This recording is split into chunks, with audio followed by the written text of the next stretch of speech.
మాఘపురాణం 9వ భాగం పుష్కరుని వృత్తాంతం. ముగ్గురు కన్యలు బ్రతికి వచ్చిన వృత్తాంతం విన్న దిలీపుడు తనకు కలిగిన అనుమానమును వశిష్ఠుల వారిని ఇలా అడిగాడు. పూజ్యులైన ఓ మహర్షి, ఈ భూలోకమునకు యమలోకమునకు దూరమెంత? చనిపోయిన ఆ ముగ్గురు కన్యలు ప్రాణములు ఎంతకాలంలో వెళ్ళి వచ్చినవి అని ప్రశ్నించాడు. వశిష్ఠులు వారు దీర్ఘముగా ఆలోచించి ఇట్లు బదులు చెప్పిరి. మహారాజా, అందరూ తెలుసుకోదలసిన ప్రశ్నే అడిగావు. శ్రద్ధగా వినుము. భక్తి మార్గమునకు మించినది మరొకటి లేదు. చనిపోయిన ముగ్గురు కన్యలు పుణ్యవతులు.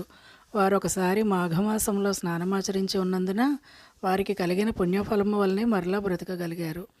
దీనికి ఒక ఉదాహరణ వివరిస్తాను, ఆలకింపుము. ఒకప్పుడు పుష్కరుడనే విప్రుడు ఈ కన్యల వలనే యమకింకరులచే యమలోకానికి పోయి తిరిగి భూలోకమునకు వచ్చెను. పుష్కరుడని ఒక బ్రాహ్మణుడు మంచి జ్ఞానవంతుడు, దయగలవాడు, పరోపకారం చేసేవాడు. అతడు ప్రతి మాఘమాసంలో నిష్ఠతో స్నానజపములు మొదలగు పుణ్యకార్యములు విడవకుండా చేయు దీక్షావంతుడు. సదా భగవంతుని నామ సంకీర్తనలు పాడుతూ జీవితం గడిపే ఒక పరమభక్తుడు. ఒకనాడు యముడు పుష్కరుని ప్రాణములు తోడుకురని తన భటులను ఆజ్ఞాపించాడు. యమభటులు వెంటనే పోయి ఆ విప్రపుంగవుని ప్రాణములు తీసి యముని వద్ద నిలబెట్టారు. ఆ విప్రుణ్ణి చూడగానే యమునకు ఏదో భయం తోచింది. బ్రహ్మతేజస్తో ప్రకాశిస్తున్న పుష్కరుని వైపు చూసి తన పక్కనున్న ఆసనంపై కూర్చోమని కోరి భటుల వైపు కోపంగా చూసి, ఓరి భటులారా, పుష్కరుడని పేరు గలవాడు ఈ గ్రామమందే మరి ఒకడు కలడు. వానిని తీసుకురాకుండా ఈ ఉత్తముని ఎలా తీసుకువచ్చిరని గర్జించేసరికి గడగడా వణికిపోయిరి. యమధర్మరాజు పుష్కరుని వైపు చూచి నమస్కరించి జరిగిన పొరపాటుకు క్షమించమని కోరి భూలోకముకు వెళ్ళండి అని చెప్పాడు. పుష్కరుడు కూడా విచారించి, సరే, వచ్చినవాడని ఎలాగూ వచ్చాను, యమలోకం కూడా చూసిపోతానని అనగా దానికి అనుమతి ఇచ్చాడు యముడు.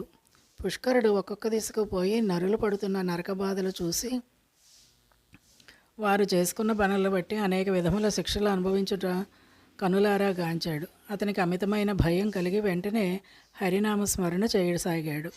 వారి నామస్మరణ విన్న ఆ పాపజీవులు తమ తమ పాపములు పోగొట్టుకొని వారి శిక్షలు ఆపు చేయడమైనది.